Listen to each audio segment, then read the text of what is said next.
the last trip I did on cycle was Indore, Madhya Pradesh to Bhutan, Thimphu. मैं कहीं भी पैसों की तरफ आगे बढ़ता हुआ दिख नहीं रहा हूँ, मुझे वो समझ नहीं आ पा रही कि ओके एक्चुअलिटी में लाइफ में पैसा चाहिए होगा. So I found my teachers through books or internet. One is Swami Vivekananda, the first one who like gave me the life. Like I was there existing. He was like, hey, let's live. The recent trip I've done walking is from Manali to Ladakh. Before that, the one I did was from New Delhi to Nepal. Simply just New walking. Delhi to Nepal. Yeah, just simply walking. How many days? It was 3.5 months. Pollution in terms of water, pollution in terms of land, pollution in terms of sound. All of these ways and even further ways, you are impacting animals, right? All they do is they come back to you because they don't have dialogue. They can't come and communicate to you that, hey, this is not done.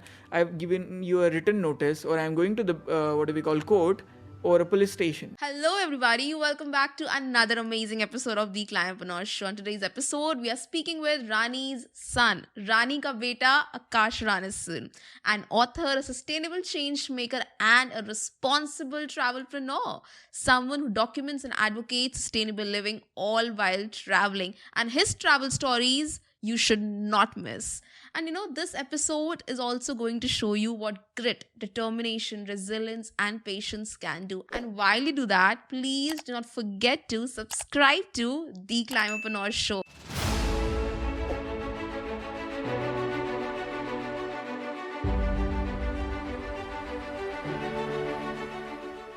Welcome Akash on the Climbpreneur Show.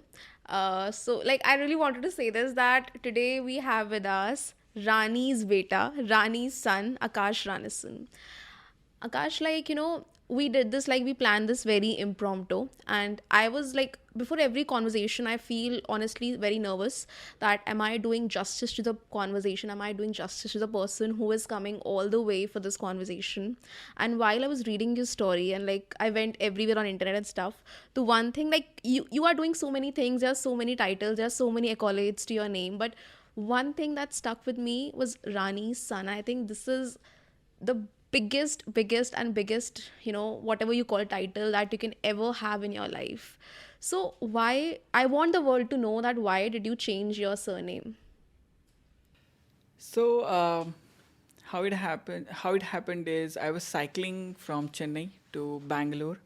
And obviously when I'm cycling, I'm traveling here in these places. I'm alone. And I just really love my own company because I think when I'm alone, I'm looking inside rather than outside. Because by looking outside, mostly what happens is we try to absorb what we like. We don't know what is right and wrong, so we just consume, watching something on the phone or something or the other thing. But when we look inside, we are trying to clean ourselves, look into ourselves. Okay, what is right, what is not? A monkey. What do? They just look around themselves. They're trying to clean themselves throughout the day. So I say looking inside is that kind of cleaning, inner cleansing. So I asked myself one simple question, which comes from Simon Sinek. I really love this guy, the way he talks, the things he talks about. So I that question, what he asks to the world, I asked myself that, hey, what is my name and why it is whatever it is, right? So then I answered, Akash, makes sense. Okay, freedom, sky, open, confident, no limit. And my mom gave it to me, the name. So very nice. Perfect. Cool. Go ahead. Then the second name. Okay. I find it very weird to say that, okay, this was my name. Because I kind of never accepted the name internally. Now I realize it.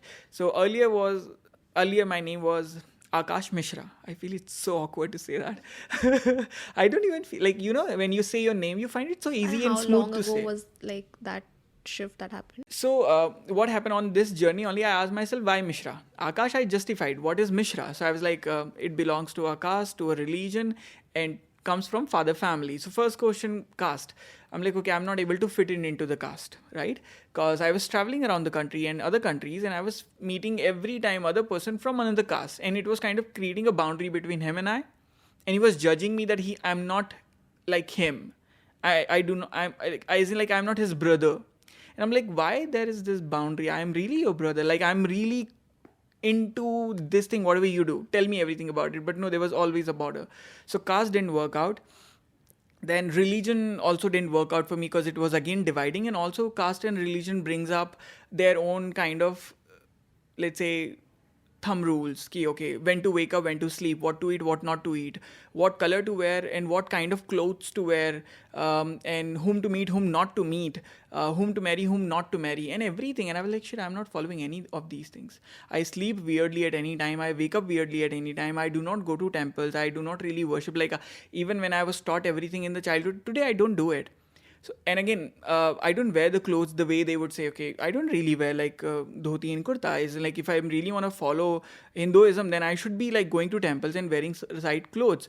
And also that I don't choose my life partner on the basis of what the religion would say, okay, okay, let's match the kundli. Is he the right partner or is she the right partner or not? So I realized that, hey, institution is good. I'm not a good student of this institution. I'm not saying the religion is wrong or the caste is wrong. Whosoever created it must have put in a hell lot of thoughts to create such an amazing institution with this one thought that anybody who joins it can lead a very healthy and happy life, prosperous life. But I think I'm not a good student. So what should I do? I should drop out of it. Uh, and then I decided, okay, this name is not working. Third and final reason, father. Then I was like really doubtful about it. Who decides always the father? Why always the father? And because of this one thought, there's a huge problem. That's the reason for so long everybody wanted to have a guy, because लड़का ही तो नाम आगे बढ़ाएगा ना. तो ये problem बनाई किसने थी? लड़की ने तो बोला नहीं होगा कि नहीं लड़के का नाम रख दो हमेशा से ही.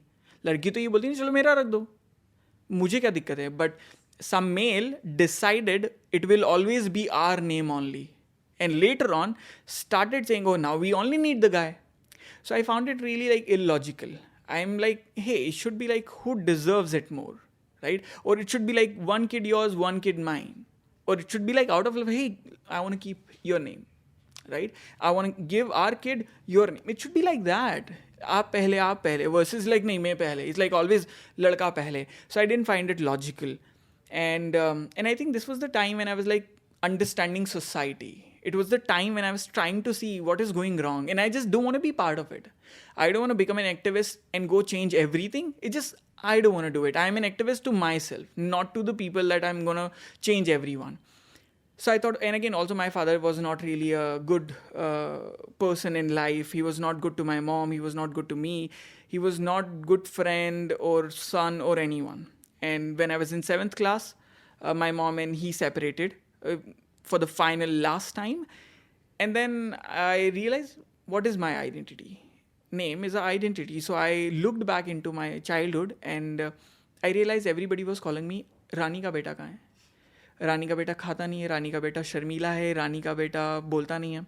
So like, hey, that's what people call me. Nobody ever called me that, hey, Mishra ji ka beta kahan hai? Mishra ji ka beta aaya hi nahi. So I was like, hey, Rani ka beta is my identity.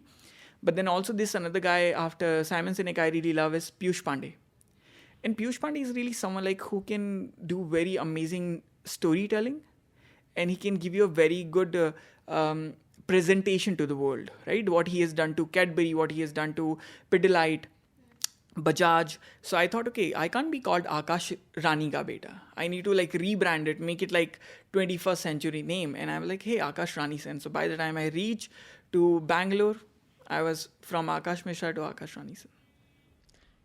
Akash like मतलब मैंने पढ़ा था आपके बारे में and like I don't know like this just I just feel so emotional about it like somewhere and the point that you mention कि बेटा ही क्यों I have faced a lot personally in my life. Like, it took me a while to actually let go of what society expects from me as a woman, what society expects from me as a girl. Like, I often have this conversation with my dad that if I am living, for example, whatever years I live, I do not want to waste any second of my life living away from you. and people often come and comment that girls don't live that way, ladki ki to shaadi hogi, ladki ko jana hi hota hai, and I have heard all that share. So I know what it takes to break free from society, and it takes courage, because it took me a lot of time, a lot of courage, a lot of mental trauma that I went through to let go of what society thinks, what culture thinks with stuff. So kudos to you for doing that, and kudos to you for taking Rani's name with you, because I cannot even imagine how proud your mom would be. Today you are not just becoming Rani ka beta, today you're giving that strength, that voice to every individual out there. So kudos to you. Like, I genuinely respect you so much more for what you have done. So, like, honestly, like, thank you for doing what you've done. Coming to the next part of this is, while all that has happened, how did you came into the field of climate change, climate action, and how did your journey of travel began? So talking about like how and why climate change, why just I take interest into this subject. I think somewhere for me it's not that much of scientific. Like obviously, though my backbone is science, but then for me it was all emotional. How? So I never been to any college or university, and in my family, I never had a teacher sort of a person, because it's just me and my mom. And my mom was always busy, let's say, earning so that she can feed me, she can send me to school, and never had like really amazing friends, because again I never went to college itself. That's where you make friends. In the school, like you're not really making friends who'll change your life or who'll share one or two lessons with you. In the college, that's when you do it, or you get into a company, and that's where you meet people who are like more knowledgeable than you, experienced than you, so they help you grow. Versus I never got to do that. So I found my teachers through books or internet. One is Swami Vivekananda, the first one who like gave me the life. Like I was there existing. He was like, "Hey, let's live." That's what he Why were was you to dead me. and existing? So yeah, the thing I was talking about. So teachers, I never went to college. Dalai Lama became one another teacher, like Swami Vivekananda. Bhagat Singh is another one. Dalai Lama became another teacher. So every teacher has taught me something different. Swami Vivekananda is like internal confidence, right? That you're good, you can do it, you're a hero. Bhagat Singh is like the physical confidence कि आप is like legit कि आप मेरी तरफ आंख उठा के देखो, मैं गला काटने के लिए तैयार हूँ, right?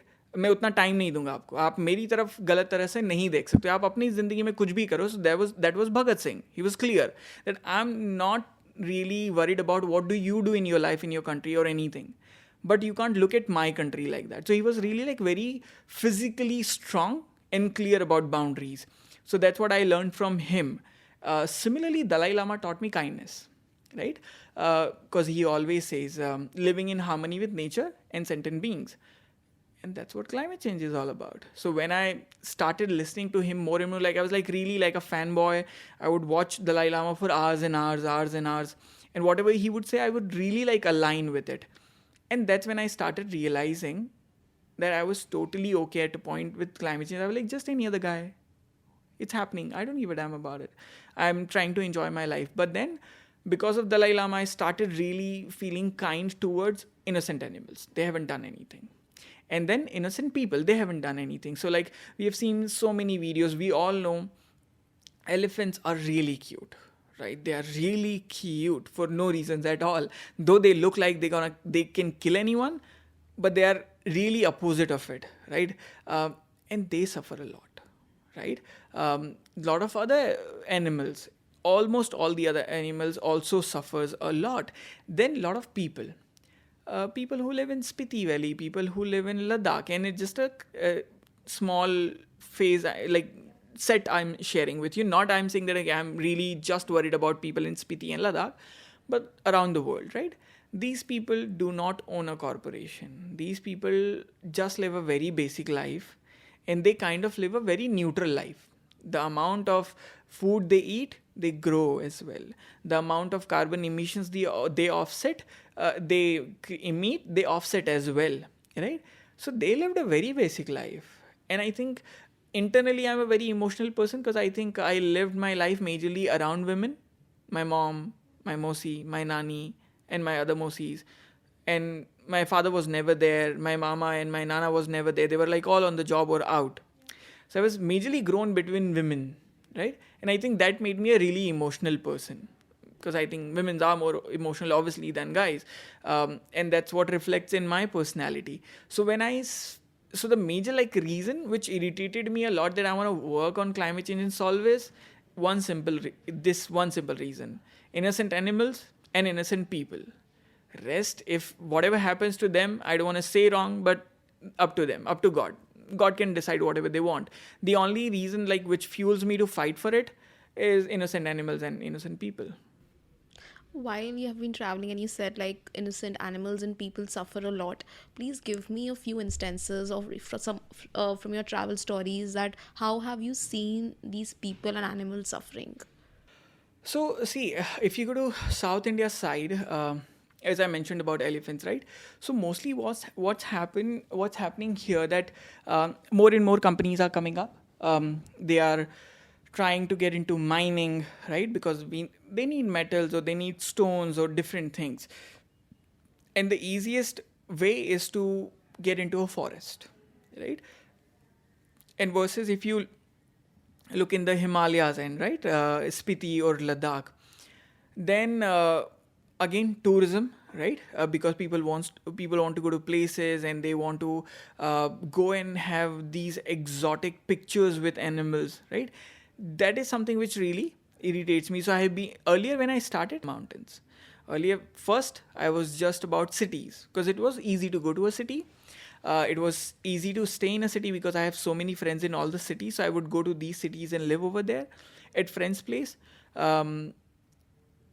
So being in city, it was fine. But then slowly when I started going to offbeat places, that's when I realized that, hey, how we are interfering in their life, as an animal's life or local's life, and we kind of take them for granted, right? For example, we really don't like that. Okay, I went to this safari. I can't name the place of because I don't want to blame anyone because it's happening everywhere. It's just I've experienced at one place. Uh, and again, you have heard these cases so many times that elephant hit a man and the man died, right? But then where do you think these animals are supposed to live, right? They have their own space. They were living over there. Just now, like we are having it on social media, everybody's talking about it. We hit 8 billion people, right? So we are the one who are reproducing so many more humans, and then we are asking for more and more places. That okay, I need more place to live. What do? That we buy more place, right? Because we have money. So obviously animals do not have any voice.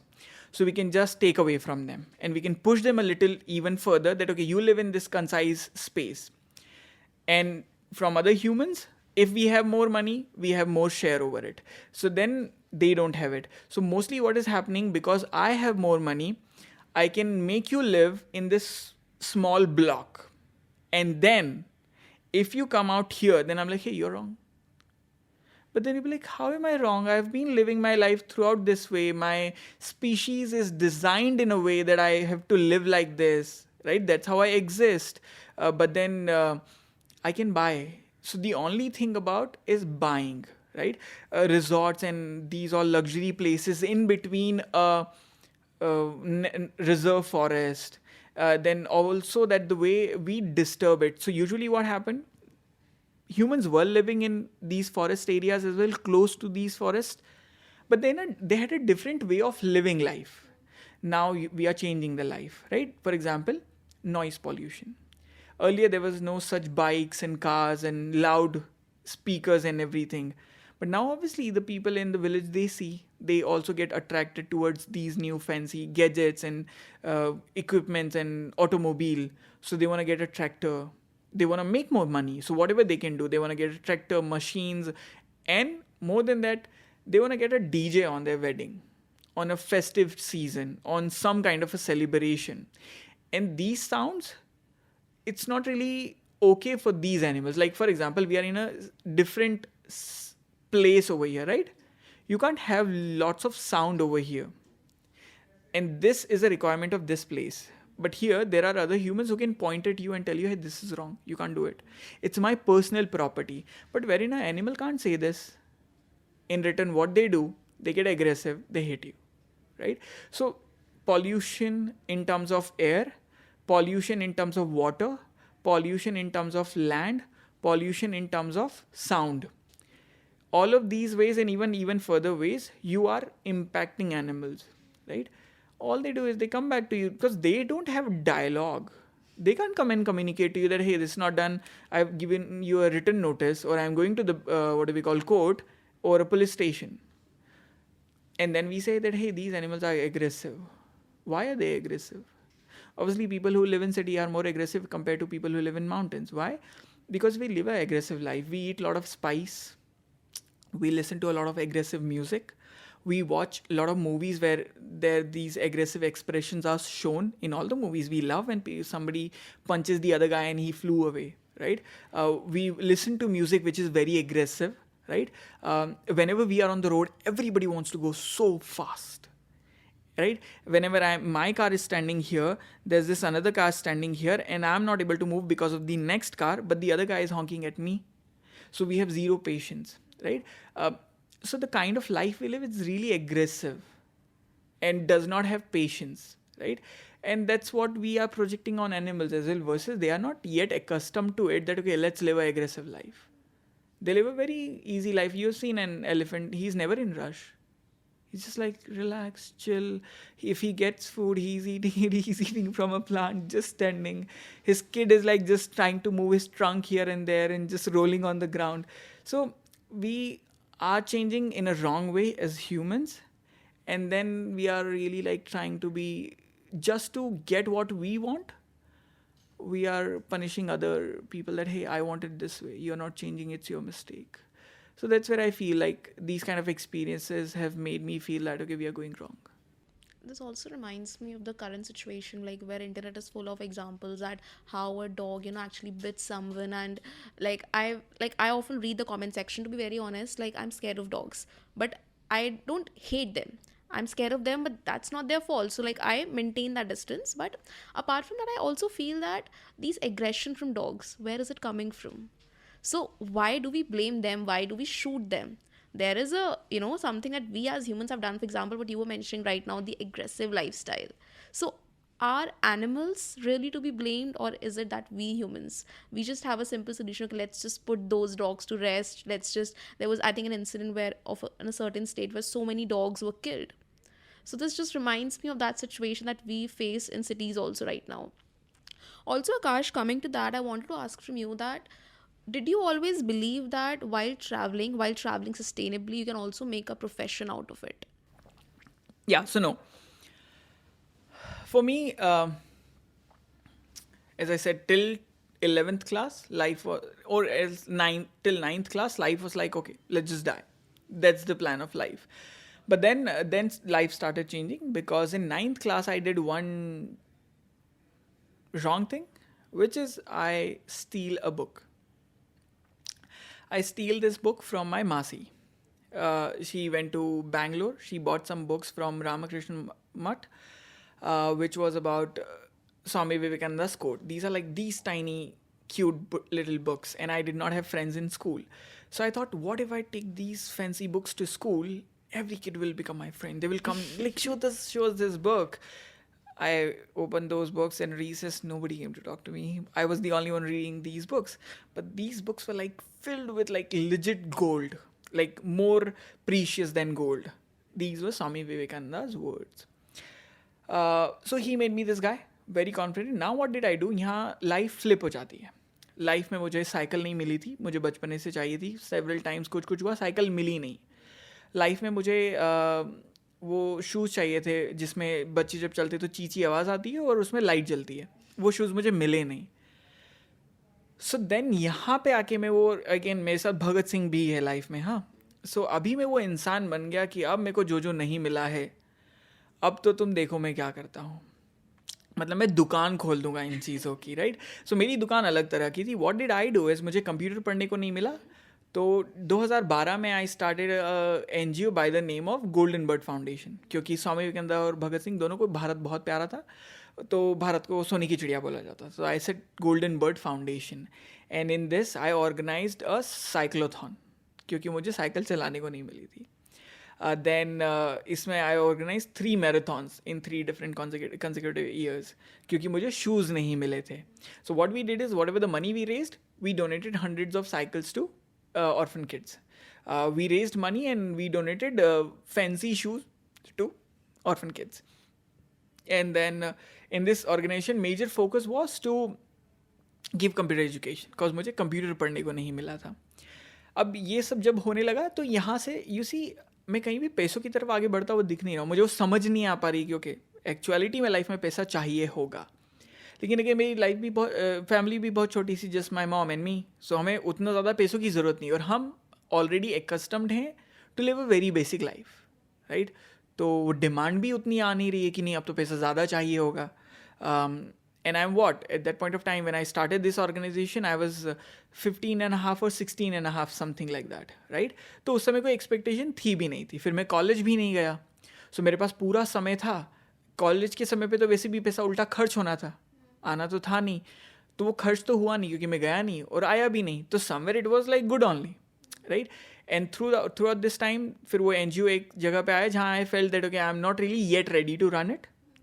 And also कहीं ना कहीं मैंने थोड़ा बहुत कर ही लिया था, like जितना मैं रेडी नहीं था उससे ज़्यादा मैं कर चुका था. लाइक 16 साल की उम्र में कोई रेडी नहीं होता एक साइक्लोथॉन ऑर्गेनाइज करने के लिए या मैराथन ऑर्गेनाइज करने के लिए जिसमें हज़ारों लोग आ रहे हों, या जब आपने खुद ने 12th क्लास पास ना की और एक NGO बनाने के लिए आप रेडी नहीं होते. तो आई लाइक समवेयर गुड, ठीक है, बट अभी और नहीं हो पाएगा. I need to move on and do like different things automatically. Not that I thought this so well, it's just I flew with whatever attracted me in life. So then I got this cycle and I decided to just go to places.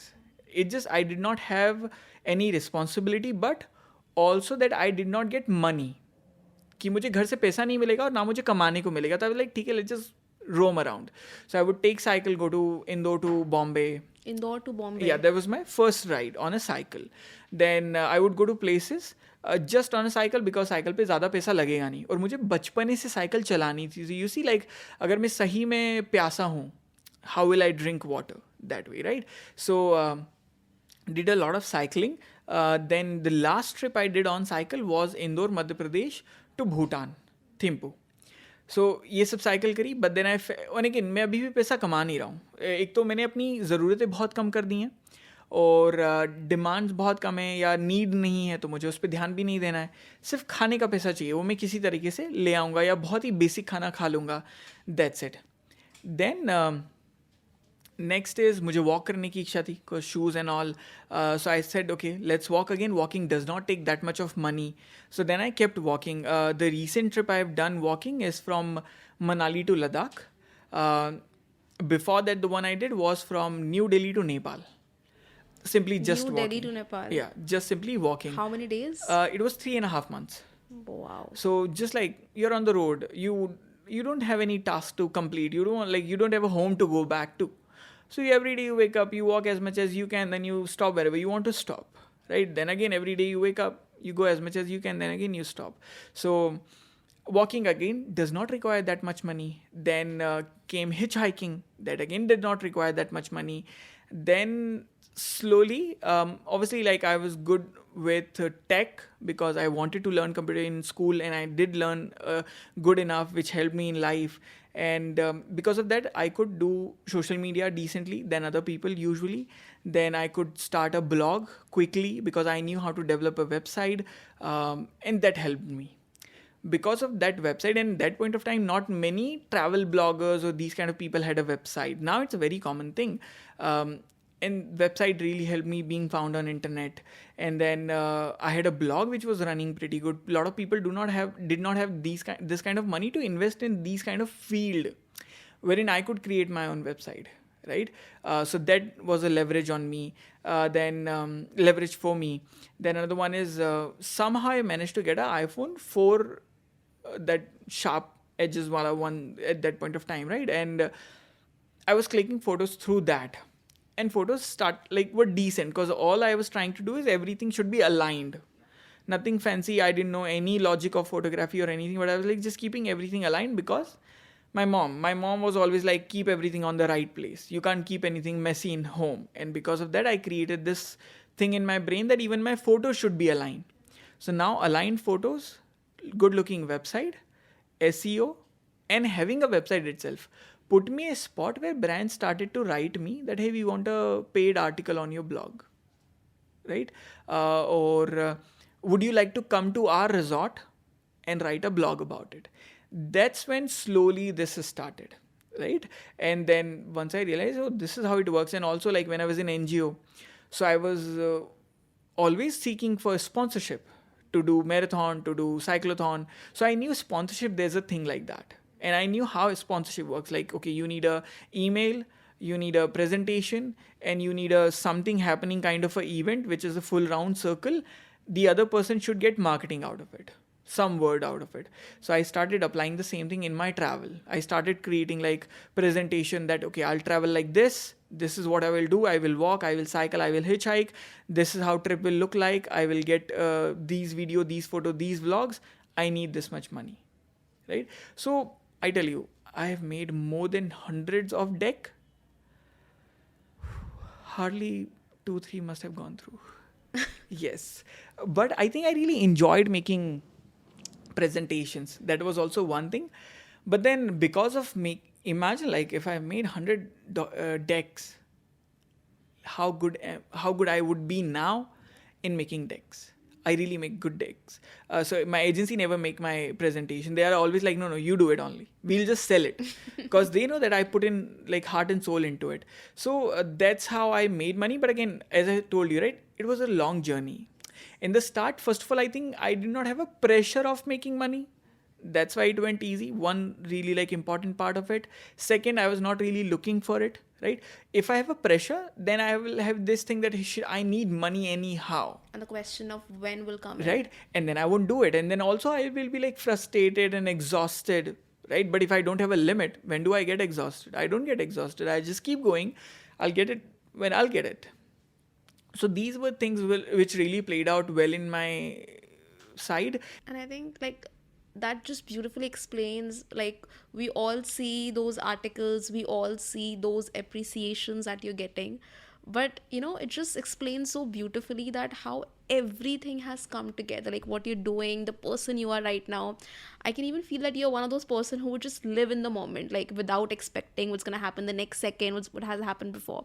So thank you for doing that. Thank you for being with us here today, and all the best for everything you're going to do. Thank you. Thank you so much. Thank you. Thank you.